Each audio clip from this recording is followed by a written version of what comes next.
And his farm, this is like a coming back to the paradise. I recommend you guys going online, looking Sepp Holzer, S-E-P-P Holzer, H-O-L-Z-E-R, just to sort of give you an idea. Sepp, S-E-P-P, Okay, that's it. Holzer, Huh? H-O-L-Z-E-R.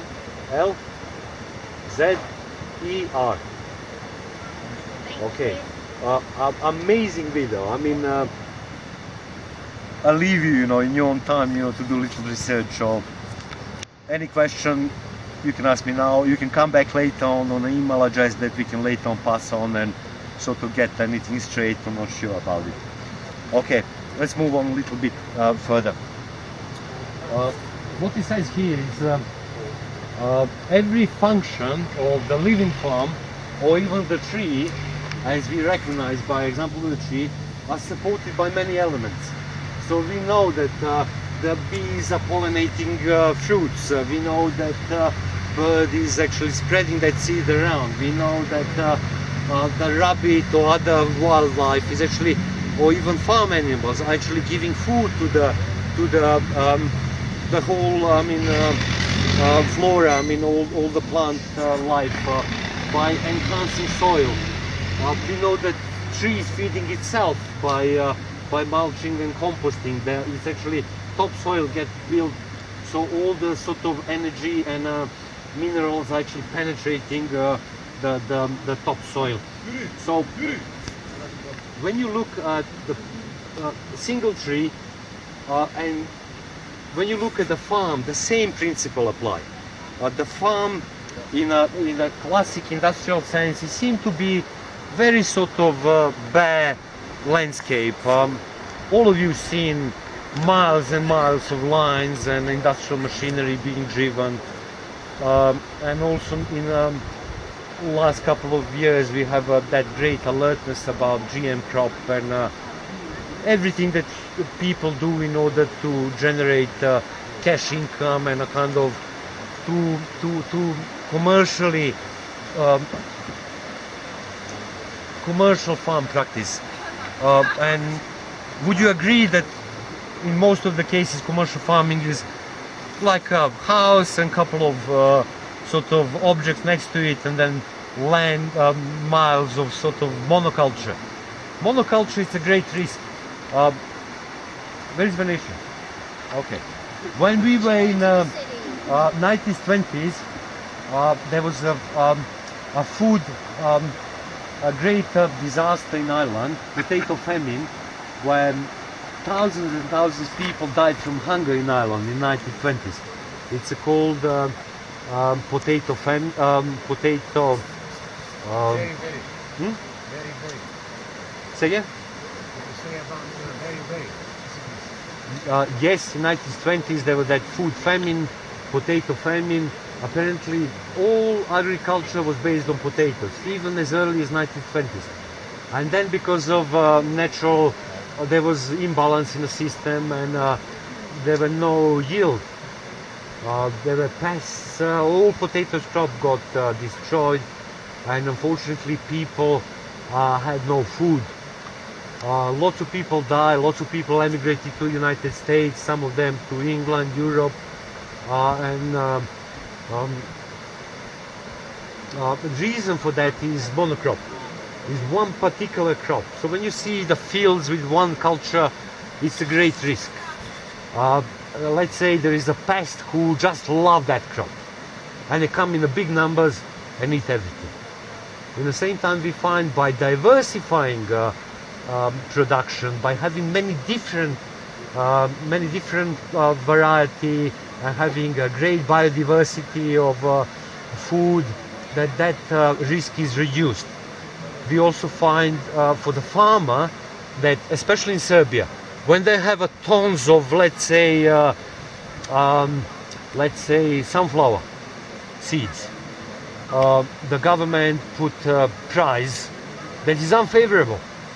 Once they calculate the cost of production of everything that they put, that input into the farm, cost of the fuel, cost of the time, machinery, you know, I mean, every machine sort of have a time limit, so amortization sort of for the machine to wear off. When we calculate the cost of the seeds, when we calculate the cost of the time, when we calculate the effort of the community that is involved, when we calculate the cost of the let's say fertilizer that they use, you know, this is all bringing cost into it. But then if that cost is equal or more than the price that the government gives for the market economy sort of reasons, we find that lots of farmers go bankrupt.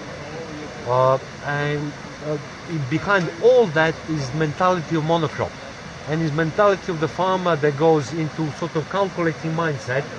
I have that much land, multiply that much seed per square let's say meter or hectare of land times the price that the government promised equal that much money. And then they start, you know, looking at chasing that big number at the end.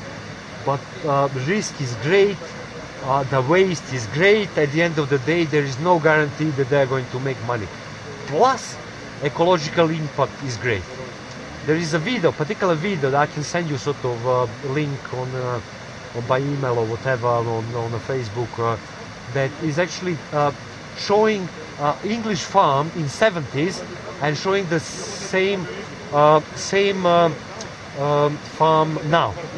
What's happening is that there is a tractor being driven across the field plowing, and behind the tractors hundreds and hundreds of birds eating the worms, and you know, sort of all of them going behind the tractor trying to get these worms and all kinds of sort of food, you know, that is just behind. Yeah, that's mid-70s, 1975. Yeah, then the producer of that movie showed the same farm now.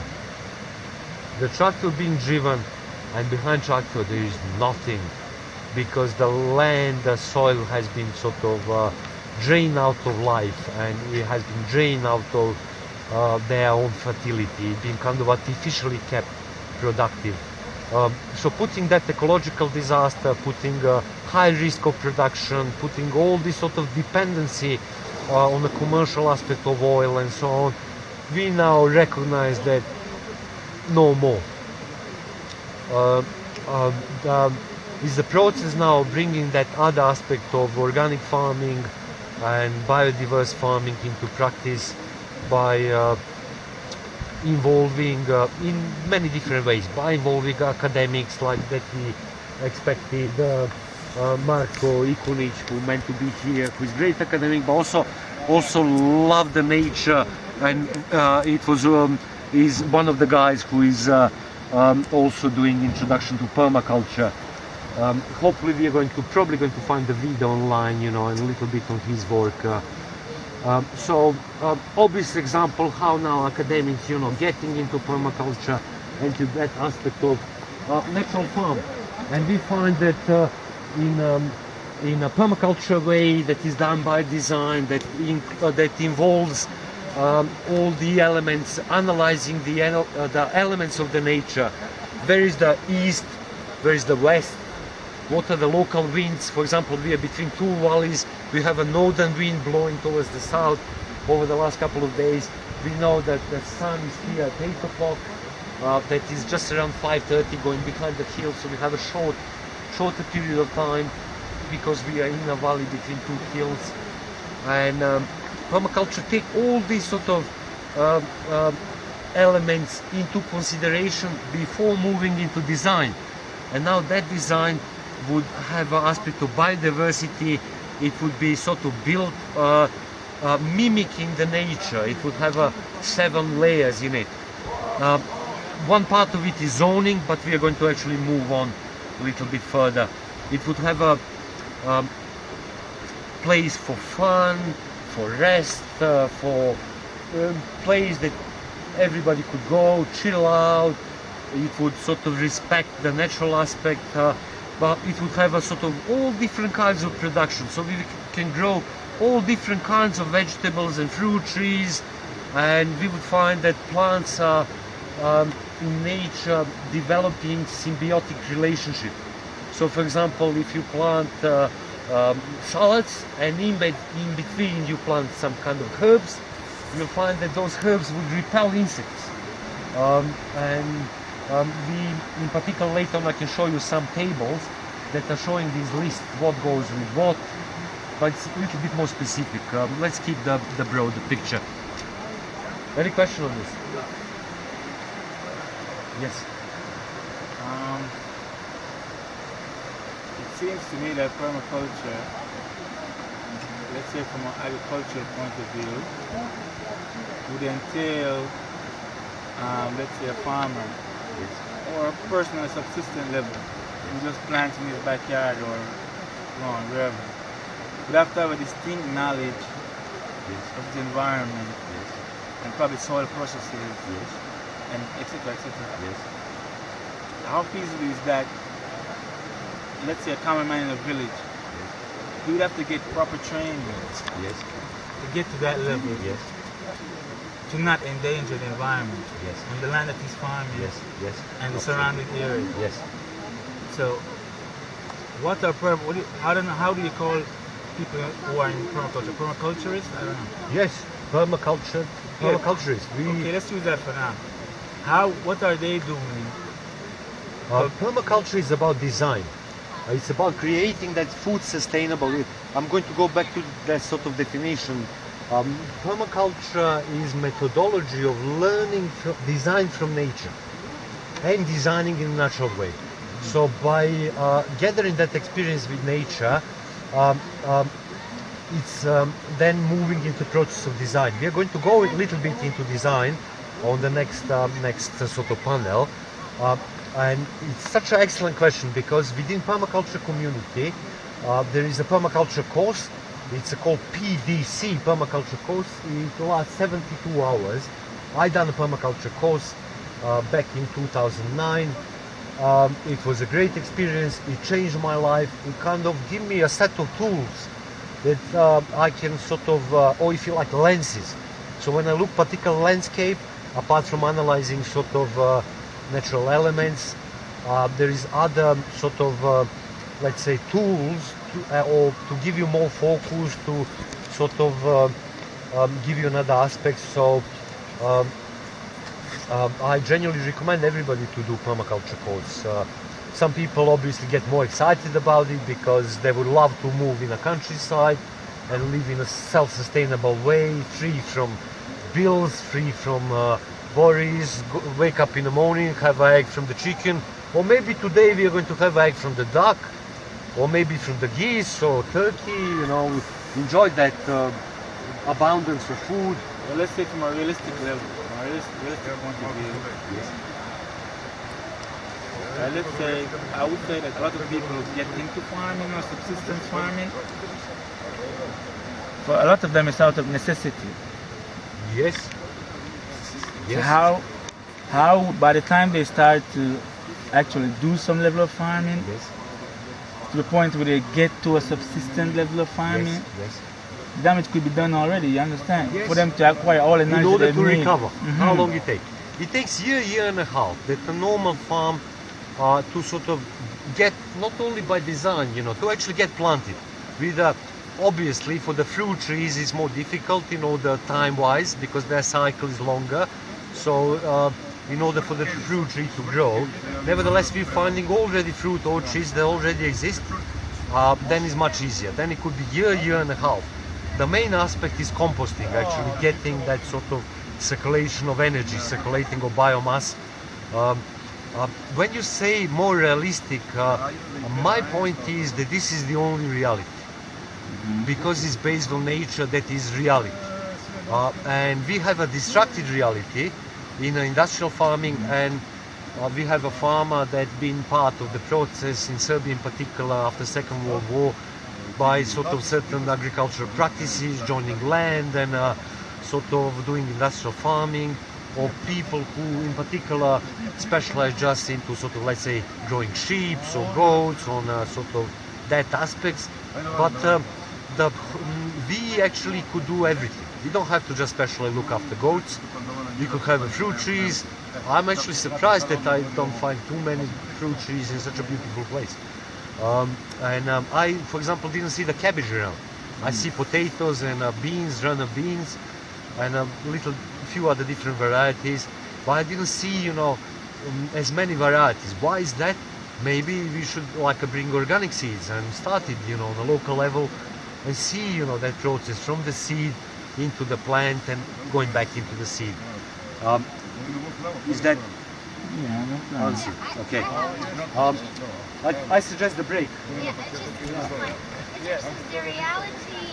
It seems to me it has a lot to do with the country. Louder, please. Sorry.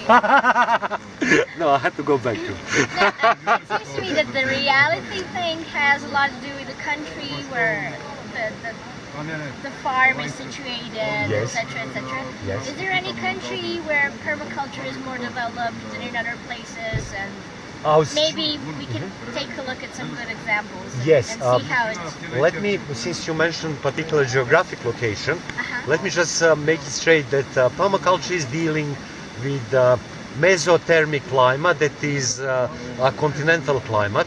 So their strategy is to do. I specialize continental mesothermic climate. There are other people in Australia that specialize in arid climate, that is dry. And we've seen the examples that even they managed to regenerate the desert in Jordan. Also, there is a tropical climate in South America when it's easy, because there is no winter. All the time there is something growing, So, and we also find, especially now with Russia, and that there is sort of pioneering efforts dealing with the cold climate. In perennial fruits, so certain sort of varieties of plants that once they're planted, like nut trees, all kinds of nuts, that they will produce yield year after year after year. So in particular, obviously I would like to point towards Australia because they started 30 years ago. But in the same time we are finding that in South America, in a very short period of time, everybody doing it, because it answers on the immediate necessity issues, food, energy and housing and community aspects. And we know how people in South America are very sort of people friendly, and all their culture is about people friendly, so permaculture fits into it. So on the long run I'm looking into that sort of development in Australia over the last 30 years. On the short run, and a great achievement, I'm looking at the South American countries. But the point of intellectual and sort of academic sort of gathering of knowledge, then I'm looking more into Europe, especially in terms of now that we have at least 10 universities dealing with permaculture. And yes. Obviously those links are there, we can all share it. I'm in particular going to send you from European countries, and in particular I would like to send you a link, and you can find actually in Permaculture Association of UK published material on all universities that they're actually getting involved now. And it started all from people who attended the Introduction to Permaculture course now, like we are doing, and obviously some academics just sort of realize that what they do fits into that sort of aspect of organic farming and sustainability, and the seed of permaculture spread further. Friends, I suggest the break now. Yeah, it's 11:25. See you here at 22. 11:25? Yeah. What time are you starting? 25. We're gonna start at 22:12. 22:12.